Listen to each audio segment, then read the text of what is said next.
আসসালামু আলাইকুম বন্ধু বান্ধবী সকল সবাই কেমন আছেন? আশা করছি সবাই ভালো আছেন আর আমিও ভালো আছি। আজকে আমি বানাবো হচ্ছে কলজা তিল্লি গুর্তা। তো প্রথমে আমি তিল্লিটাকে সিদ্ধত বসিয়ে দিয়েছি আর আমার তিল্লিটাও সিদ্ধ হয়ে গেছে। এখন হচ্ছে আমি তিল্লিটাকে নামিয়ে নিব। তো কেউ কেউ আবার তিল্লিটাকে মাইটটাও বলে, তো যার বাসায় যেটাই বলুন। তো আমরা এটারে তিল্লিও কই আবার এই মাইটটাও কই। তো এই তিল্লিটা সিদ্ধ হয়ে গেছে। এখন হচ্ছে আমি ভালোভাবে ধুয়ে নিয়ে পরিষ্কার করে নিব। আর তিল্লির উপরে যে পর্দাটা আছে সেই পর্দাটাও আমি উঠিয়ে নিব।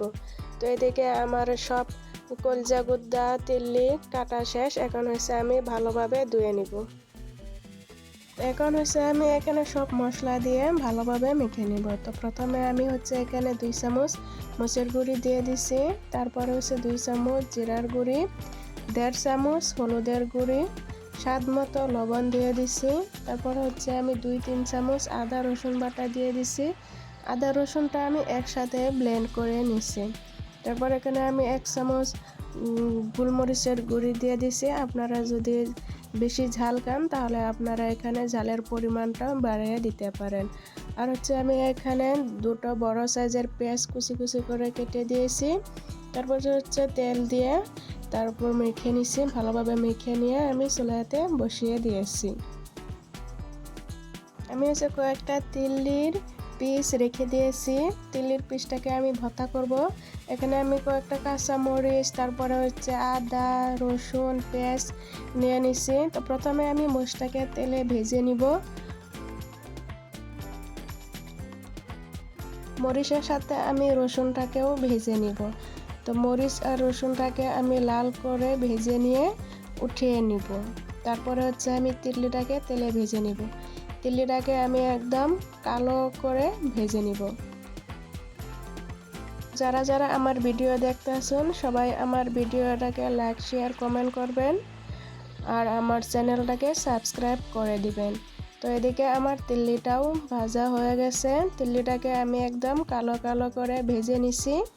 তারপরে হচ্ছে আমি পেঁয়াজটাকে ভেজে নিব। পেঁয়াজটাকে আমি খুব কম পরিমাণে ভেজে নিব যাতে পেঁয়াজের কাঁচা গন্ধটা না থাকে।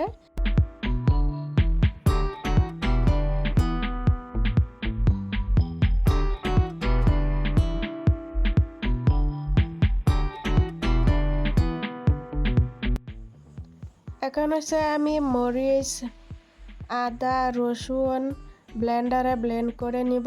তারপরে হচ্ছে আমি তিল্লি দিয়ে তিল্লিটাকেও ব্লেন্ড করে নিব। তো এদিকে আমার ব্লেন্ড করা হয়ে গেছে। এখন হচ্ছে আমি সামান্য পরিমাণে লবণ আর হচ্ছে পেঁয়াজ দিয়ে মেখে নিব। তো যারা যারা এই রেসিপিটা এখনও ট্রাই করুন নাই, আপনারা চাইলে একদিন এভাবে ট্রাই করতে পারেন, খুব ভালো লাগে।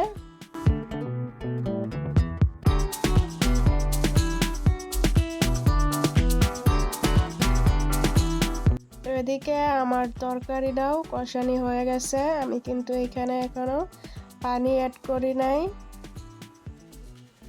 এখন হচ্ছে আমি এখানে সামান্য পরিমাণে পানি অ্যাড করে আর একটু নাড়াচাড়া করে ঢেকে দিব।